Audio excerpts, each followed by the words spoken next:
हाय दोस्तों, welcome to my channel. दोस्तों, अभी आज फ्राइडे शाम है 19th ऑफ सितंबर और आपके पास मेरे ख्याल से वीडियो सैटरडे तक पहुंच जानी चाहिए। एंड आज की मार्केट मैंने अभी तक ट्रैक नहीं करी है, तो आज हम ये एनालिसिस लाइव करने वाले हैं। Today I was travelling to Ahmedabad और कल सैटरडे और संडे एज इन जब आपको ये वीडियो मिलेगी तो आज और कल में हमारा इवेंट है अहमदाबाद में फिनब्रिज। अगर आप वहाँ पर आ सकें, अगर आप अहमदाबाद के आसपास है तो ज़रूर आइएगा। Do visit us. वहाँ पे we'll be presenting our I mean we will have some sessions there. हम वहाँ पर पढ़ाई की बातें भी करेंगे, हम वहाँ पर सीखने वाली बातें भी करेंगे और ऑफ कोर्स एक नेटवर्किंग रहेगी, हम मिलेंगे। तो चलिए आज का हम सेशन स्टार्ट करते हैं और हम यहाँ पर आज पढ़ने वाले हैं सॉरी आज हम यहाँ पर देखेंगे कि किस तरीके से इस हफ्ते मार्केट ने रिएक्ट किया है और नेक्स्ट वीक मार्केट कैसे रह सकती है। आज क्योंकि मैं दिन में ट्रैवल कर रहा था तो मार्केट को मैंने एक्टिवली तो ट्रैक नहीं किया है, लेकिन ये पता है कि 25 400-500 की रेंज से एक बार थोड़ा प्रेशर देखने को मिला था, जो कि ब्रॉडली एक्सपेक्टेड था। हमने लास्ट वीक डिस्कशन भी इसके ऊपर किया था। तो आइए यहाँ पर हम एनालिसिस स्टार्ट करते हैं। ये रहा। हम यहाँ पर सबसे पहले अपना इंडाइसेस वाला सेक्शन ओपन कर लेते हैं और सबसे पहले हम ऑफ कोर्स निफ्टी देखेंगे। निफ्टी आई थिंक पूरे वीक में पहला दिन ऐसा था जब मार्केट ने डिसअपॉइंट किया आज। सो यहाँ पर हम देख लेते हैं, पहले डेली चार्ट वीकली चार्ट दोनों देख लेते हैं। तो वीकली चार्ट से स्टार्ट करते हैं। ये रहा हमारा वीकली चार्ट। वीकली चार्ट पे अभी हम यहाँ पर नोटिस करें तो market has given a higher high higher low. ये लास्ट वीक वाला जो हमारा सेशन था, वहाँ पर हमने ये डिस्कस किया था कि मार्केट एग्ज़ैक्टली इसी लेवल पे आके फँस गई है। मार्केट ने इस हफ्ते ब्रेकआउट दे दिया है। ब्रेकआउट दिया है यहाँ पर मार्केट ने, which is a very, very good thing. ये जो हाई था ये 25,600 समथिंग का था और ये वाला जो हाई है वो एज़ आई डिस्कस कि 25,450 के आसपास का लेवल है, 25,500 के आसपास का एक मेजर रेजिस्टेंस है। लेकिन अभी के लिए वीकली एनालिसिस तो यही कह रहा है that the market has formed a higher high, higher low. तो इमीडिएटली नीचे आएगी, इसके चांसेस तो बहुत कम लग रहे हैं। आना भी होगा तो आराम-आराम से नीचे आएगी, लेकिन डेली चार्ट पे हम देखते हैं क्या वहाँ पे लोअर लो, लोअर हाई बनाया है? बिल्कुल भी नहीं बनाया है। सिर्फ यहाँ पर एक कैंडल बनी है जिसका नाम होता है hanging man. Hanging man is a slightly bearish candle, लेकिन ओनली स्लाइटली बियरिश, कोई स्ट्रॉन्ग बियरिशनेस इसके अंदर नहीं होती है। तो वीकनेस की तरफ तो ज़्यादा ध्यान देने की ज़रूरत अभी के लिए नहीं लग रही है मुझे। एट लीस्ट यहाँ पर हम फिबोनाची रिट्रेसमेंट लगा के देखते हैं, इस बॉटम से इस टॉप तक का। तो ज़्यादा से ज़्यादा अगर वीकनेस आएगी भी पहले लेवल पे तो 25,200 का एक मेजर सपोर्ट है। तो इस वीक में not not to share any recommendation here, but 25,200 और 25,000 के मेजर सपोर्ट्स हैं मार्केट के अंदर। इससे नीचे मार्केट में कुछ खास डाउनसाइड देखना थोड़ा-सा मुश्किल रहेगा और अगर इसके नीचे जाती भी है तो 24,780 के आसपास का एक मेजर सपोर्ट यहाँ पर आपको देखने को मिल सकता है। Having said this, weekly chart पे अगर हम दोबारा से चलते हैं तो वीकली चार्ट पे बियरिशनेस तो अब इस लेवल के नीचे ही है, उससे पहले कोई बियरिशनेस नहीं है। जब तक कि मार्केट एक लोअर लो, लोअर हाई ना बना दे वीकली चार्ट पे, जो कि अभी क्योंकि मार्केट ने नया हायर हाई, हायर लो बनाया है तो हम बियरिशनेस एक्सपेक्ट नहीं कर सकते हैं यहाँ पर। So for now the bias is bullish, लेकिन एट द सेम टाइम क्योंकि वन डे चार्ट पे हैंगिंग मैन बना है तो थोड़ी सी इज्जत हैंगिंग मैन को हम देते हैं। तकरीबन 25,000 का एक मेजर सपोर्ट है, अगर मार्केट नीचे आएगी तो यहाँ तक आ सकती है। लेकिन as of now I would be looking at the market as buying in dip kind of opportunity. तो वीकनेस नहीं है तो मैं बाय ऑन डिप ही फॉर नाउ देख कर चलूंगा। हैविंग सेड दिस, बहुत ज्यादा स्ट्रेंथ भी नहीं लग रही, बहुत ज्यादा वीकनेस भी नहीं लग रही, तो मार्केट साइडवेज है क्योंकि वीकली और डेली चार्ट पे दोनों पे ऑपोजिट से व्यूज बन रहे हैं। तो निफ्टी का ये एनालिसिस है। बैंक निफ्टी पे चलते हैं। बैंक निफ्टी का वीकली एनालिसिस अगर हम यहाँ पर करें तो ये लाइंस हमारे किसी काम की नहीं है। बैंक निफ्टी की बियरिशनेस खत्म होगी इस लेवल के ऊपर, इससे पहले बियरिशनेस खत्म नहीं हो रही है।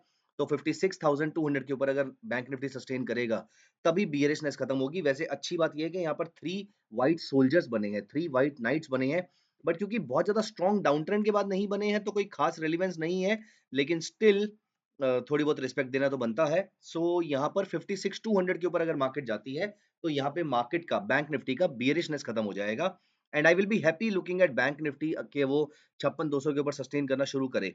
उससे पहले बैंक निफ्टी में ट्रेंड बियरिश है, निफ्टी में ट्रेंड साइडवेज है, वीकली और डेली को मिला के। अगर हम यहाँ पर डेली चार्ट देखते हैं तो डेली चार्ट में हायर हाई हायर लो जरूर बना है, हैंगिंग मैन यहाँ पर बना है, लेकिन again 56,200 is a important level.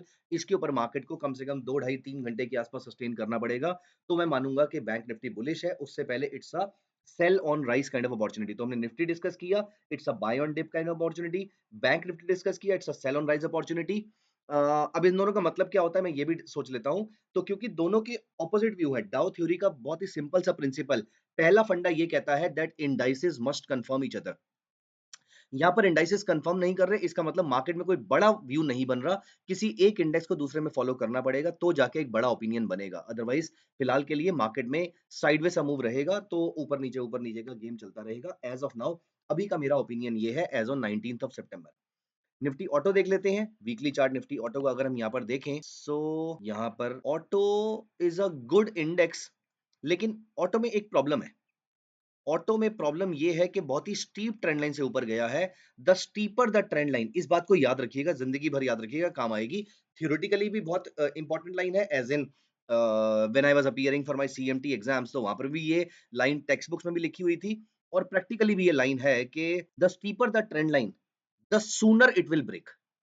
तो यहाँ पर आप देखिए, वैसे ऑटो में वीकनेस तो इस लेवल के नीचे है, लेकिन ये लाइन ब्रेक हो जाए, I will not be surprised by this. तो ऑटो के अंदर ये लाइन ब्रेक होती है, तो मार्केट इस लेवल के आसपास तक आ सकती है। वीकली चार्ट पे तो यहाँ पर कुछ भी नहीं लग रहा है। वीकली चार्ट में एक इंपॉर्टेंट चीज़ है, एक इंपॉर्टेंट लेवल है, ये वाला। तो दोनों चीज़ें कॉन्फ्लुएंस दे रही हैं। अगर ये मार्केट यहाँ से नीचे आना शुरू होती है, अगर ऑटो सेक्टर नीचे आता है, तो अ, ये वाला इसका टारगेट रहना चाहिए, यहाँ पर 24,200 के आसपास का इसका टारगेट रहना चाहिए, क्योंकि गैप फिल करने के लिए मोस्ट लाइकली मार्केट वापस आएगी। This is the breakaway gap. तो ब्रेकअवे गैप जो होता है वो फिल होता है। वो हो सकता है अभी ना हो सकता है ऑल टाइम हाई हिट करने के बाद यहाँ पर ड्यूप करके वापस आए, लेकिन ब्रेकअवे गैप के हिल हिट होने के चांसेस, एज़ इन फिल होने के चांसेस ज़्यादा होते हैं, as per my best of the knowledge. तो यहाँ पर ब्रेकअवे गैप है, तो मैं एक्सपेक्ट कर रहा हूँ कि ऑटो सेक्टर आज नहीं तो कल वापस आएगा यहाँ पर, और डेली चार्ट पे ट्रेंड लाइन जब ब्रेक होगी और यहाँ पर मेरे सामने मुझे मैं पर्सनली ऑटो सेक्टर में कब बियरिश होऊँगा, जब मुझे डेली चार्ट पे ये सेल सिग्नल मिलेगा, तो मैं इस टारगेट के लिए धीरे-धीरे करते-करते अपनी सेल सिग्नल्स क्रिएट करूँगा। ऑल्दो ये लेवल बहुत दूर है फिलहाल मार्केट से, लेकिन स्टिल कभी ना कभी तो हमें इसके बारे में बात करनी पड़ेगी, सोचना पड़ेगा। सो यहाँ पर सेल सिग्नल मिलेगा, लोअर लो, लोअर हाई मिलेगा डेली चार्ट पे, तो you should be very, very cautious, या फिर 26,650 का लेवल करता है, then also you should be very, very. यहाँ पर अगर हम आईटी को देखें, तो आईटी सेक्टर में वीकली चार्ट देखते हैं पहले हम। आईटी सेक्टर में वीकली चार्ट में तो हायर हाई हायर लो बना है, तो कुछ खास नहीं है, मजेदार पैटर्न बना हुआ है। डेली चार्ट पे आपका एक डोजी सी बनी हुई है, बट ये किसी काम की नहीं है, तो आईटी को लेकर मैं बियरिश नहीं हूँ। आईटी को लेकर मेरी बुलिश ओपिनियन ज्यादा बड़ा है compare to bearish opinion. I will be surprised अगर आईटी सेक्टर ये वाला लेवल रीच करता है। अगर निफ्टी में वो वाला लेवल रीच होता है जो मेजर सपोर्ट है और आईटी में होता है, तो ऐसे केस में यहाँ पर मार्केट को लेकर मैं ब्रॉडर लेवल पे बियरिश हो जाऊंगा, एज इन फिर मैं अगले 4, 5, 6 महीने के लिए बियरिश रहूंगा। ये दोनों लेवल जो है ये ऐसे लेवल हैं। आप यहाँ पर याद रख लीजिएगा, 34,000 के आसपास का निफ्टी आईटी का लेवल और निफ्टी में अप्रॉक्सिमेटली 24,300 के आसपास का लेवल। अब ये दोनों लेवल बहुत ही इंपॉर्टेंट लेवल बन चुके हैं, और सबसे इंपॉर्टेंट चीज ये है कि निफ्टी ने जो यहाँ पर कैंडल बनाई भी थी, वो एक बहुत ही बुलिश कैंडल थी। उसके बाद मूव भी अच्छा आया है। अब ये लेवल अनडाउटेडली बहुत इंपॉर्टेंट लेवल है, तो निफ्टी आईटी और निफ्टी को रडार पे जरूर रखिएगा। इन लेवल्स को रडार पे रखिएगा, निफ्टी को रखने की जरूरत नहीं, क्योंकि वह तो ऐसी में बुलिश ही चल रही है और बैंक निफ्टी बियरिश ही है, तो बड़ा मूव नहीं लग रहा फिलहाल उसके अंदर। निफ्टी मेटल इज बुलिश, और डेली चार्ट पे भी मुझे लगता नहीं है कि कुछ खास उसने बनाया है। इस लेवल के नीचे अगर मेटल जाता है, तो मेटल के स्टॉक्स जैसे कि वेदांता, टाटा स्टील, इसके ऊपर आप कोई ओपिनियन फॉर्म कर सकते हैं अपना। लेकिन फिलहाल मेटल के अंदर कोई खास बड़ा मूव देखने को नहीं मिल रहा है। मीडिया बहुत बड़ा इंडेक्स नहीं है, और उसी तरीके से वो बहुत बड़ा मूव भी शो नहीं कर रहा। फार्मा देख लेते हैं। फार्मा भी साइडवेज सा इंडेक्स है, ऊपर नीचे ट्रायंगल सी फॉर्मेशन है, तो कुछ खास है नहीं यहाँ पर। मेरे ख्याल से ये लाइन हम हटा सकते हैं। ये वाली लाइन ज़्यादा अच्छी है यहाँ से, और रादर इसको इस तरीके से प्लेस करते हैं। This is becoming a better pattern. तो यहाँ पर ट्रायंगल बना हुआ है, ब्रेकआउट के ऊपर हमें अच्छा मूव देखने को मिल सकता है, लेकिन जब ब्रेकआउट होएगा हम उसके बारे में तब बात करेंगे, अभी के लिए तो कोई बात करने का फायदा है नहीं उसका। और निफ्टी ऑयल एंड गैस मतलब रिलायंस ओएनजीसी को देख लेते हैं। Oil and gas is a beautiful chart यहाँ पर, दैट्स अ इम्पोर्टेंट थिंग। हमने लास्ट वीक इसको मार्क कर रखा था, और मार्केट ने इस लेवल को ब्रेक किया है। अब दोस्तों यहाँ पर oil and gas it has entered into a no trading zone kind of thing. ऐसे केस में जब वो सेल से नो ट्रेडिंग जोन में जाता है, तो ऐसे केस में इसका वापस सेल सिग्नल देना थोड़ा सा मुश्किल होता है, प्रोबेबिलिटी बाय सिग्नल देने की ज्यादा है। इसीलिए अब आपको ऑयल एंड गैस को एंड फॉर दैट मैटर अगर हम रिलायंस को भी देखें यहाँ पर, तो रिलायंस को भी फिर आपको not a recommendation to do something, Reliance को भी आपको यहाँ पर, और या फिर ओएनजीसी को देख लेते हैं। ओएनजीसी गाइस, मैं डेलिबरेटली आपके सामने यहाँ पर लाइव एनालिसिस करता हूँ सो दैट आपको मेरे जेन्युइन व्यूज क्लियर हो पाए कि मैं किस तरीके से एनालिसिस कर रहा हूँ। तो यहाँ पर मैं रिलायंस को अपनी रडार पे रखूंगा बाय करने के लिए जब वो ये वाला लेवल ब्रेक करता है। वैसे मैं अभी भी बाय करने को रेडी हूँ, नॉट नॉट अ रिकमेंडेशन, लेकिन अभी भी मैं यहाँ पर रेडी हूँ। लेकिन निफ्टी ऑयल एंड गैस तो सर्टेनली बहुत ही अच्छा पैटर्न दिख रहा है। इफ आई एम करेक्ट कि नो ट्रेडिंग जोन के बाद बाय बनने के चांसेस ज्यादा होते हैं, तो I am looking this also as a buy on dips, जैसे कि मेरा निफ्टी लग रहा था और निफ्टी आईटी भी लग रहा था। तो तीन सेक्टर मेरे बुलिश की तरफ है। बैंकिंग और फाइनेंशियल सर्विसेज थोड़ा बियरिश की तरफ मुझे दिख रहा है। फाइनेंशियल सर्विसेज देखा नहीं है, लेकिन वो सिमिलर सही पैटर्न आता है मोस्टली। यहाँ पर आप जो कैंडल देख रहे हैं वीकली चार्ट पे, वो बहुत अच्छी कैंडल नहीं है। तो डेली चार्ट पे यहाँ पर डोजी सी बनी हुई है, ट्रिगर भी हो गया है, तो चांसेस आर हाई कि कुछ एक डिसेंट सा रिटर्न यहाँ तक का पुल बैक देखने को मिल सकता है। तो दोस्तों ये थे हमारे सारे के सारे इंडिया के मेजर इंडाइसेस। एक बार हम कमोडिटी देख लेते हैं। गोल्ड अगर आप देखिए, गोल्ड में डेली चार्ट में अब एक बार करेक्शन आनी शुरू हो चुकी है। ऑल्दो आज जब मैं वीडियो बना रहा हूँ तो गोल्ड आधा % ऊपर है, लेकिन वीकली चार्ट पे तो शानदार बुलिश ट्रेंड देखने को मिल रहा है और हमारा टारगेट अप्रॉक्सीमेटली 60-70% के आसपास अचीव हो चुका है। जो हमने लास्ट वीक डिस्कस किया था कि गोल्ड शार्प 10% का मूव देखने को मिल सकता है, क्योंकि असेंडिंग ट्रायंगल था।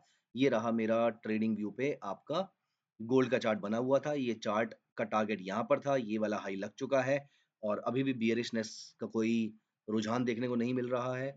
वीकली चार्ट पे अगर हम देखें तो वीकली चार्ट पे भी कुछ नहीं देखने को मिल रहा है सो फार। तो गोल्ड इज लुकिंग गुड। और सिल्वर देख लेते हैं। सिल्वर में सिल्वर का चार्ट अगर हम देखें वीकली, ओह शानदार बुलिश। हैंगिंग मैन सा जरूर बन रहा है, लेकिन हैंगिंग मैन मैं पर्सनली, मेरा एक्सपीरियंस बहुत अच्छा नहीं रहा है कि ये बहुत अच्छे सिग्नल देता हो, तो मैं इसको लेकर बहुत ज़्यादा कन्विंस नहीं हूँ। हाँ, डेली चार्ट पे देख लेते हैं। डेली चार्ट पे डोजी बना था, वहाँ से मार्केट नीचे गई, टारगेट अचीव किया, वहाँ से वापस ऊपर आ गई है और ये लेवल ब्रेक होगा तो इसके बाद आपको एक नेक्स्ट लेग ऑफ रैली देखने को मिल सकती है। सो यहाँ पर आपको ज़रूर ध्यान रखना है। आई एम नॉट श्योर, मैं ट्रैक एक्टिवली नहीं कर रहा और यहाँ पर तो मैं आपके सामने बिल्कुल भी नहीं दिखा रहा, लेकिन आई एम नॉट श्योर कि बिटकॉइन आज 1500 पॉइंट्स या फिर 1.5% नीचे क्यों है। Not a good sign. Okay, perfect perfect. So यहाँ पर हम यूएस ऑयल देख लेते हैं। ये रहा US oil. Again last week भी कुछ नहीं था, इस बार भी कुछ नहीं है। वीकली चार्ट पे तो सर्टेनली कुछ नहीं है, सपोर्ट के आसपास खड़ा हुआ है। इस लेवल के ऊपर क्रूड ऑयल में बाय देखने को मिल सकता है, अप ट्रेंड देखने को मिल सकता है। नेचुरल गैस देख लेते हैं एक बारी। ये रहा नेचुरल गैस, कुछ खास नहीं है और डेली चार्ट पे भी कुछ खास नहीं है। यहाँ पर यूएस 30 देख लेते हैं एक बारी। यूएस 30 डेली चार्ट पे बढ़िया मूव है, वीकली चार्ट पे हेड एंड शोल्डर का ब्रेकआउट दिया है। वीकली चार्ट पे जब इसने हेड एंड शोल्डर का ब्रेकआउट दिया है तो आपका जो पहला टारगेट बनता है वो ये वाली शोल्डर की हाइट होती है और ये शोल्डर की हाइट यहाँ पर बनती है, तो इसका मतलब इसका टारगेट बनता है 47,300 अप्रोक्सीमेटली। यहाँ से 1200 पॉइंट ऊपर के आसपास का टारगेट बनता है। जो इस समय मार्केट जहाँ पर खड़ी हुई है वहां से 2.5% के आसपास, और टोटल जो मार्केट में अप ट्रेंड था यहाँ पर वो मान के चलिए कि 4% के आसपास का बनता था। Okay perfect. और उसके बाद जो टारगेट बनता है वो तो अलग ही लेवल का टारगेट है। तो वो आपका जो एक्चुअल टारगेट होता है हेड एंड शोल्डर का, वो आपका ये वाला टारगेट है, जिसमें आपका डाउ जोन्स हिट करेगा 53,000 को। ओके। सो देखो, स्टार्टिंग के अंदर ये लेवल्स बड़े ऑड लगते हैं, लेकिन जब मार्केट ऊपर चलना शुरू करते हैं तो लेवल्स फिर इजी हो जाते हैं। Now I am used to it, you also get used to it. और यहाँ पर एस एन पी 500 भी देख लेते हैं एक बारी। एस एन पी 500 बहुत ही बढ़िया मूव, बहुत ही बढ़िया मूव। इसमें तो कोई वीकनेस के साइन ही देखने को नहीं मिल रहे हैं। S and P 500 is a beautiful product जो अभी इस समय चल रहा है। तो दोस्तों हमने सबका एनालिसिस कर लिया है और यहाँ पर निफ्टी मैं एक बार रिकैप कर लेता हूँ। निफ्टी में बुलिश ओपिनियन है, आईटी में बुलिश ओपिनियन है, ऑटो में ओपिनियन तो बुलिश है, लेकिन अगर वो नीचे आना शुरू होता है तो यहाँ पर उसके लिए टारगेट्स बड़े बड़े ओपन हो जाएंगे। और यहाँ पर बैंक निफ्टी और हमारा जो फिन निफ्टी है उसमें कुछ खास अभी तक देखने को नहीं मिल रहा है। Bounce is generally seen as a selling opportunity जब तक ये वाला लेवल ब्रेक नहीं होता है। ऑयल एंड गैस मुझे ज्यादा बुलिश लग रहा है। और इसके अलावा अगर हम एक बार, हमने एफएमसीजी छोड़ दिया था, एफएमसीजी देख लेते हैं। कुछ खास है भी नहीं, कई हफ्तों से कुछ खास नहीं है। तो ये बोरिंग सा इंडेक्स है और कभी न कभी चलना शुरू होगा, ब्रेकआउट देगा। अच्छा हाँ, एक चीज़ आप याद रखिएगा कि जैसे मैंने बोला कि ये बोरिंग सा इंडेक्स है क्योंकि बहुत सारा मूव नहीं दे रहा है। दोस्तों जब कभी भी किसी इंडेक्स को बहुत ज़्यादा गालियाँ पड़ रही हों, तो आप समझ जाइएगा इसको एक्यूमुलेट करने का टाइम आ रहा है। मैं यहाँ पे रिकमेंड नहीं कर रहा कुछ करने के लिए, लेकिन ऐसा मैंने यहाँ पर एक्सपीरियंस देखा है। तो आप एफएमसीजी के मेजर स्टॉक्स जो हैं, चाहे वो एचयूएल है, नेस्ले है, आईटीसी है, मैरिको है, ब्रिटानिया है, इन सबको रडार पे रखिएगा। अगर आपको कोई अच्छी वैल्यूएशन में मिलता है, तो आप उसको स्टडी ज़रूर कर सकते हैं। सो दोस्तों this was the entire analysis for this entire week. मैंने आपके साथ अपना ओपिनियन एक बार थॉट प्रोसेस शेयर किया है कि कैसे इसको एनालाइज़ करना चाहिए। लास्ट में अगर आप मिड कैप देखोगे तो मिड कैप ने it has given a buy signal और अगेन ये 3 व्हाइट सोल्जर्स बना रहा है, ब्यूटीफुल। निफ्टी की तरह ही और एसएनपी और सॉरी स्मॉल कैप भी उसी तरीके से बुलिश ट्रेंड शो कर रहा है। तो सिर्फ फाइनेंशियल सर्विसेज़ और बैंकिंग इज़ बियरिश, उसके अलावा बाकी सब में आएगा तो माइनर सी करेक्शन आ सकती है, कोई डाउनवर्ड मूव देखने को एज़ सच नहीं मिल रहा है। सो दोस्तों this was the entire analysis. I hope आपको मज़ा आया होगा, समझ में आया होगा। कोई भी क्वेश्चन है तो प्लीज़ कमेंट्स में बताइएगा और आप अगर सैटरडे या संडे में से किसी भी दिन फिनब्रिज आ रहे हैं, तो अपसर्च के स्टॉल पे ज़रूर आइएगा। I will see you there. तो वहाँ पर मिलेंगे, कुछ बैठ के बातें-वातें करेंगे। Thank you so much guys, मिलते हैं अगले हफ्ते। Bye bye, take care.